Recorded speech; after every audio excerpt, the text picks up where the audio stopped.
Hello and welcome to the presentation of The Sky is the Limit. I presented these slides to the Percona Live in London on the 4th of December 2012. My name is Ivan Zoratti. I'm the CTO of SkySQL. SkySQL is a company that is a #1 provider for MySQL solutions in terms of software and services. We have our headquarters in Finland and a subsidiary in the US, and we are active in various parts of the world, mainly in Europe and in Asia Pacific. We're backed by multi-program AB for level 3 support around the MySQL database and from third parties that are really active in the MySQL ecosystem. Our commitment is really to provide the best solutions around MySQL, both for the community and for our customers. So the agenda today is really to understand what is the cloud landscape and the anatomy of the MySQL database in the cloud. We will also provide some tips and tricks regarding MySQL running in Amazon Web Services. But let's start from the cloud landscape. This is probably a key element that you would like to analyze, and I would like to bring everybody on the same page before we dig into really the details of MySQL in the cloud. So the landscape, or better say an aerial view, since we are talking about the cloud, is that when we talk about cloud, we probably refer to public clouds, but maybe not many or not everybody thinks that there are also other clouds like hybrid or private clouds. So public clouds are available from host cloud providers, whilst private clouds are implemented into your own premises and data centers. And of course, the combination of the two for relatively large organizations may bring to the use of hybrid clouds. Whether we are talking about public, hybrid, or private clouds, we always refer to three main layers of the stack: the infrastructure, the platform, and the software. And all of them are, of course, used as a service because that is really the cloud promise. Coming from the bottom to the top, we can define a certain level of abstraction that, of course, is less abstract at the bottom and more abstract at the higher level whether we are working with the software. Now, from the public to the private cloud, we have, of course, more control in private clouds and less control and governance in public clouds. And so, if we want, let's say, to surround our environment, the flexibility that we can get in private clouds can go from the top to the bottom more than in public clouds, of course, where the flexibility is definitely more difficult to achieve because we cannot totally control the environment. But let's see where our database stands in an environment like this. First of all, we can identify that the platform as a service is basically available and here we have, of course, our MySQL database provided directly by the cloud providers in public clouds, RDS, Google Cloud SQL, and HP provides the different versions and various versions of MySQL. Some providers also work in a kind of a software as a service where they provide MySQL or MariaDB databases as a software as a service. That is possible, but basically you should consider that in this situation we go away from the control that we can get when we work at a lower level, at the application level, I would say. On the other side, when we refer to the public and in this case to the private cloud, we have the ability to bring our favorite distribution and our favorite software at the platform level, and that of course makes things more controllable from our point of view. As you may know, the cloud is pretty much everywhere, and there is a reason behind that.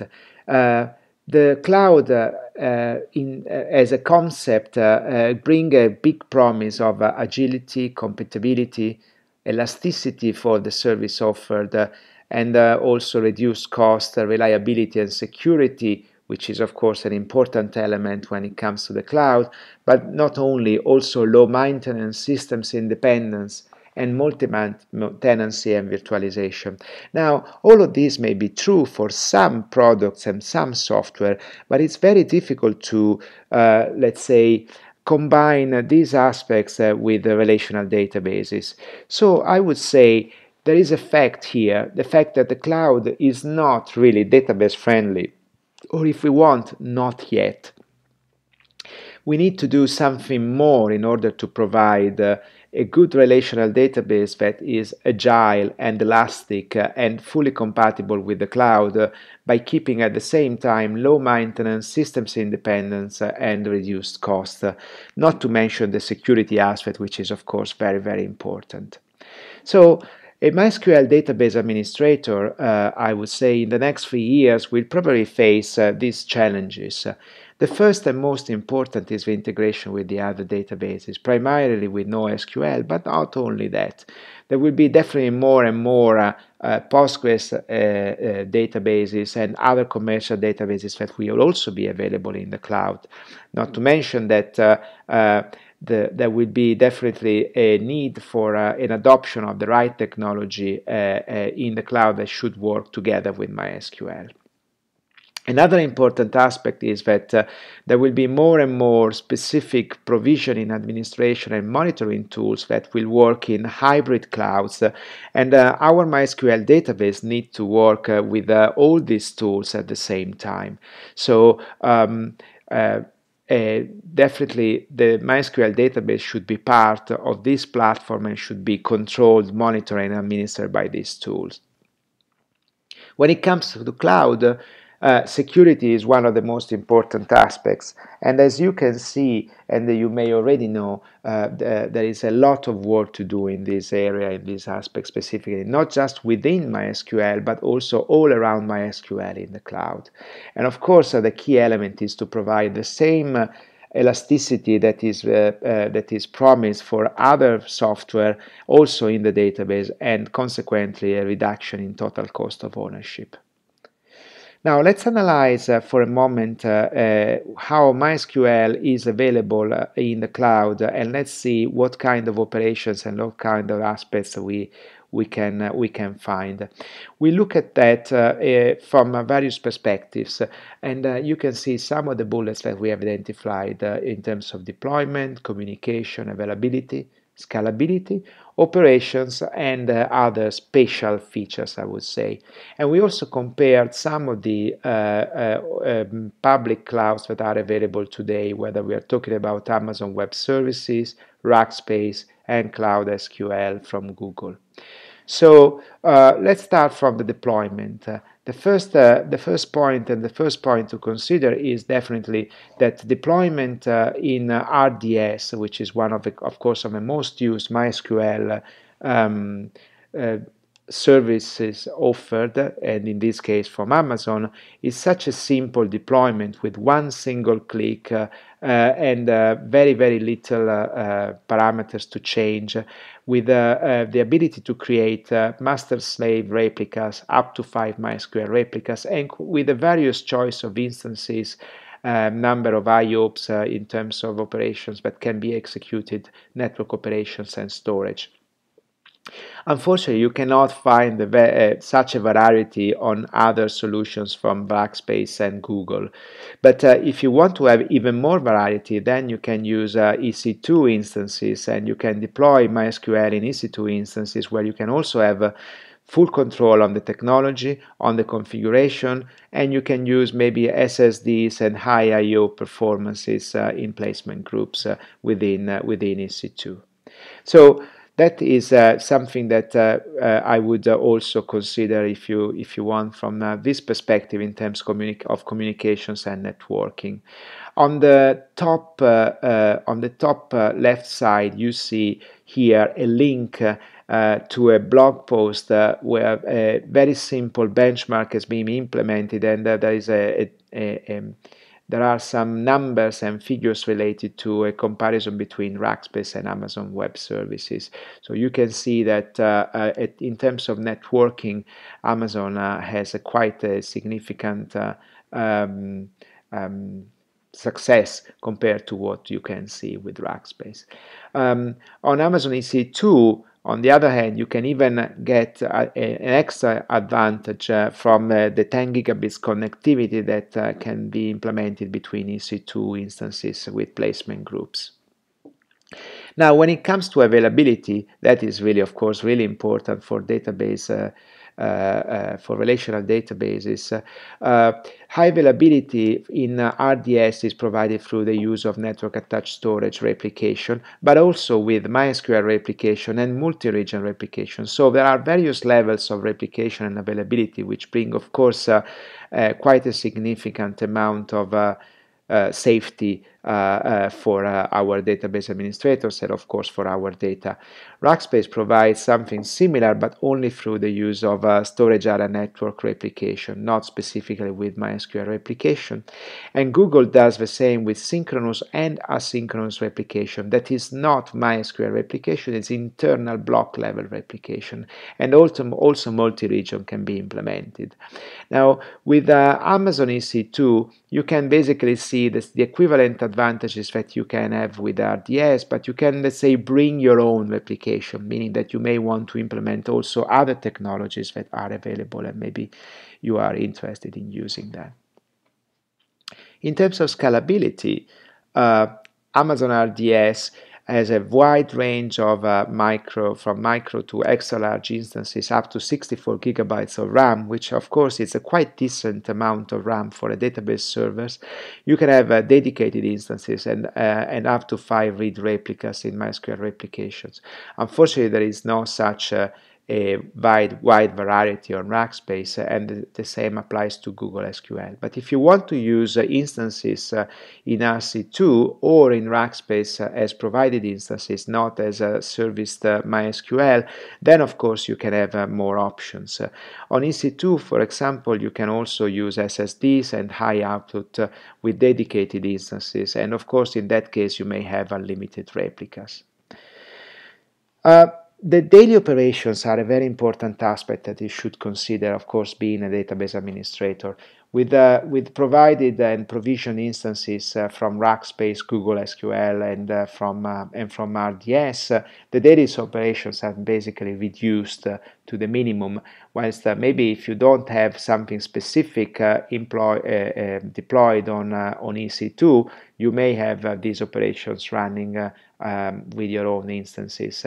This is the reason why at SkySQL we have implemented what we call the SkySQL Cloud Data Suite, which provides the choice of having your own instances at the same time reduce the daily operations for the databases in the cloud.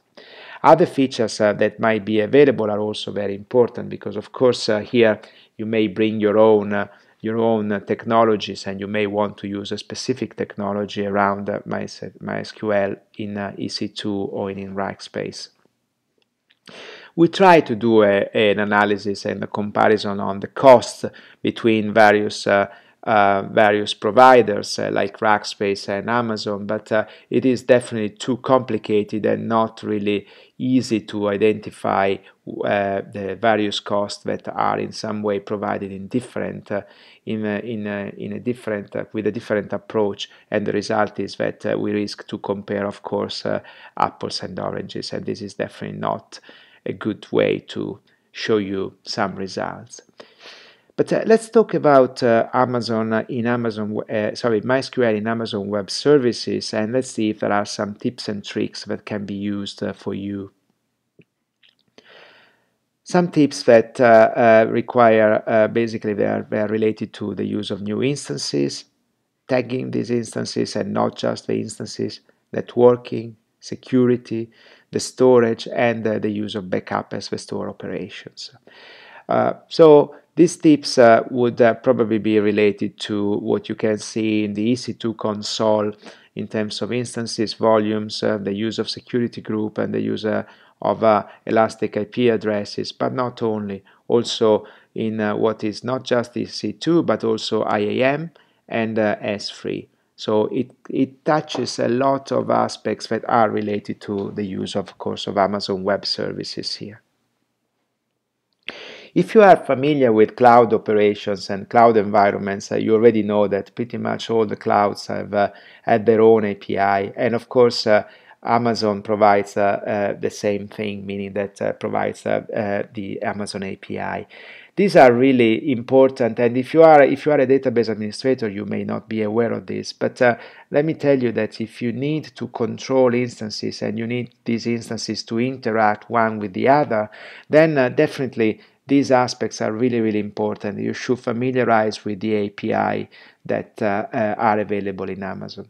Now, there are many API. You can see from this snapshot here, you can find API for PHP, Java, Python, Ruby, and others.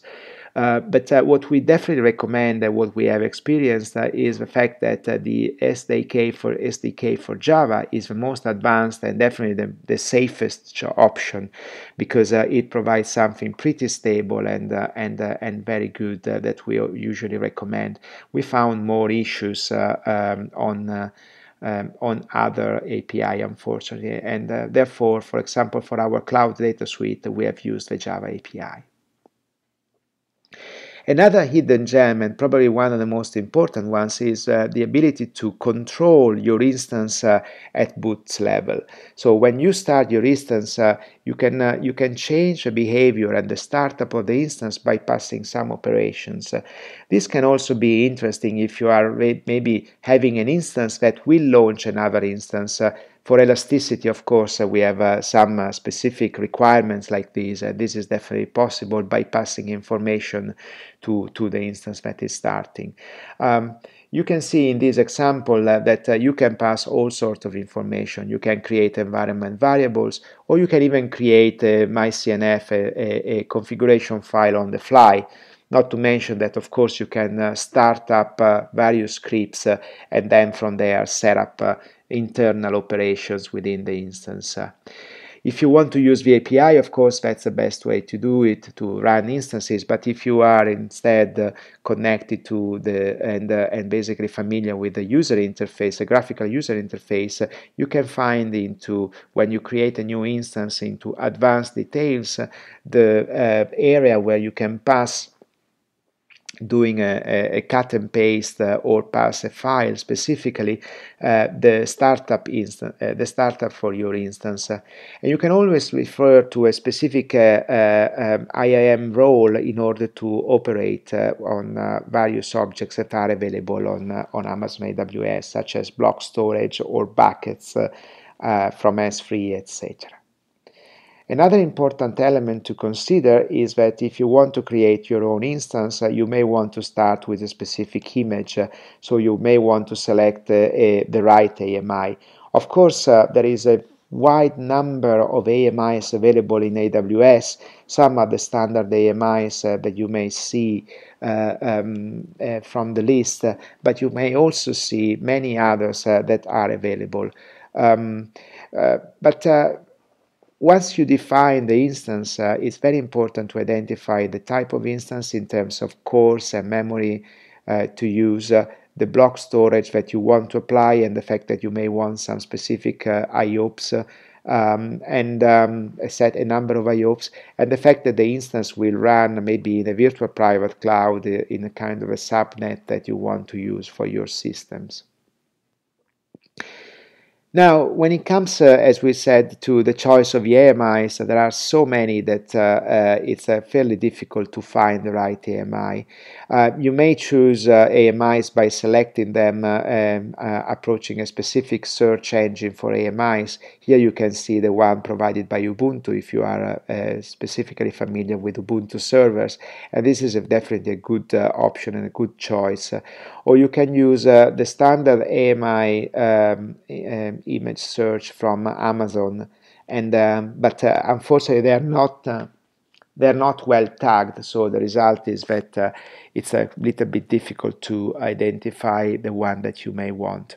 But if you are familiar with, let's say, some Linux distributions and you want to create your own Linux distribution on EC2, you can definitely do so. You can, for example, use a product from UShareSoft where you can create your own distribution, or let's say your own AMI, and deploy it automatically in a matter of minutes to Amazon and then use it. You can make it private or public. Of course, that's all up to you if you want others to use the AMI that you have just created. Once you have created your instance, we strongly recommend to tag the resources that are used by the instance and the instance itself. Tagging is essential for many operations. First of all, you can use tagging so within the system some scripts may identify the instances by the tags. Secondly, just in terms of search from a human kind of operations, you can immediately identify which volumes are used by a specific instance, for example, but not just that, also many other information. Another important aspect, of course, is networking. And in terms of networking, let me remind you that, of course, Amazon EC2 instances come with various IP addresses. There is a specific public IP address and private IP address that is part of internal and part of the EC2 operations. But if you want to apply a static IP, then you must use an elastic IP that you can find on the left side of this screenshot. That is also important in case you want to use this database and you want basically to restart the server, and when you restart the server you are not 100% sure that you will have the same IP address in terms of public IP. And of course you don't want to rely on DNS that, yes, of course, it's claimed to be very safe, but let me remind you that 90% of the applications using MySQL are definitely recommended to not use DNS to access the database, because in this way, apart from, of course, caching operations, you may generate extra overhead, and you may also introduce another point of failure in case of fault on the DNS. Not to mention that there may be also some security issues. And speaking of security, first of all, the recommendation is to not use the default security group, but to introduce another group that may be used specifically for your database operations. In this example here, you have a snapshot of what the MySQL Cloud Data Suite does as a testing purposes, of course, where you can see that lots of ports are open. Once you have finished the testing, what you can do, you can simply close some of these ports in order to block access, for example, from the external world to port 3306 or to any other port that may be available. Always in terms of security, a new addition this year from Amazon's team is the addition of roles in the identity and access management. So AIM roles are really important, because in there you can define policies such as the ability to create and use S3 buckets from instances, or the ability to run or destroy or relaunch instances from other instances, and all of that without storing any specific PEM key or a password. In terms of storage, what we recommend is, first of all, to define the right volumes, and at least we use 2 volumes, one for system and one for data. If you want to use specifically a provision IOPS, of course, it's great to do so. You will spend, it will cost you a little bit more, but you will have, of course, more stable operations from that point of view. And also, it's important to work on a backup, and the recommendation here is either you may want to use a block storage specifically for backup and attach and detach this block storage to each instance when it's needed, or you can stream your backup directly to S3. This is, for example, what the MySQL Cloud Data Suite does, where basically you can say, here you see that your extra backup, which is our favorite solution for backups, can stream directly to S3 by using this control script. The control script basically uses the Java API and SDK to stream directly, and the same can be applied for restoring, of course, your data. So, just to summarize, you may wonder, why should I use RDS? When is really a good fit to use RDS? Well, There are many reasons, but I would highlight these three bullets here. First of all, is a one-click solution with a really good feature set. So if you have a let's say few database servers, and of course here few is it's all relative, and for peace of mind in terms of backup and disaster recovery, definitely the use of RDS can simplify the operations. So it would be a really good idea and a good fit.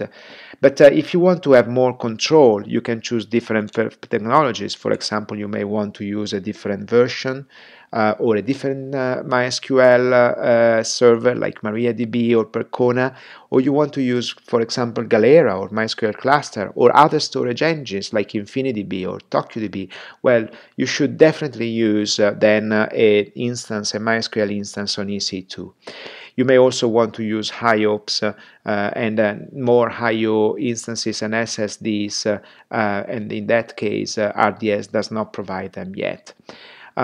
Finally, you can of course tune the configuration more because you have full control of the system, and in terms of saving, of course, the cost will be probably something between 10 and 25% less compared to RDS. But of course, on top of that, you need to consider the amount of time that you may need to control these systems unless you don't use something like the Cloud Data Suite, for example.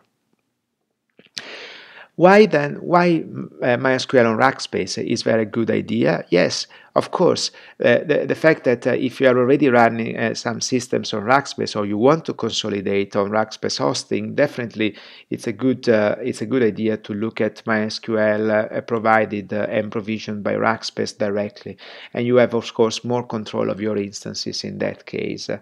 On a different matter, if you use the Google App Engine, well, certainly the Google Cloud SQL is what works for you. I would say that Google made no really didn't hide the fact that the Google Cloud SQL is definitely something necessary and usable for the Google App Engines.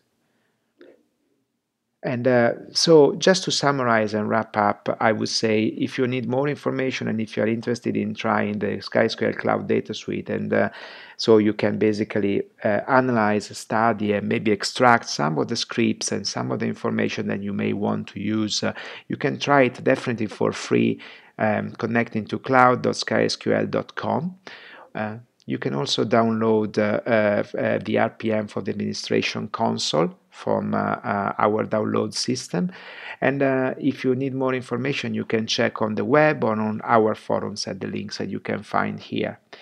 And finally, if you find any bug, please report these bugs to bugs.skysql.com. So I hope that I gave you some valid information for running MySQL in the cloud today.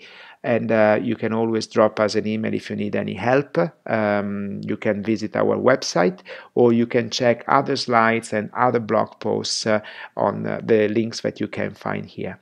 Thanks for listening, and thanks for watching, and see you the next time.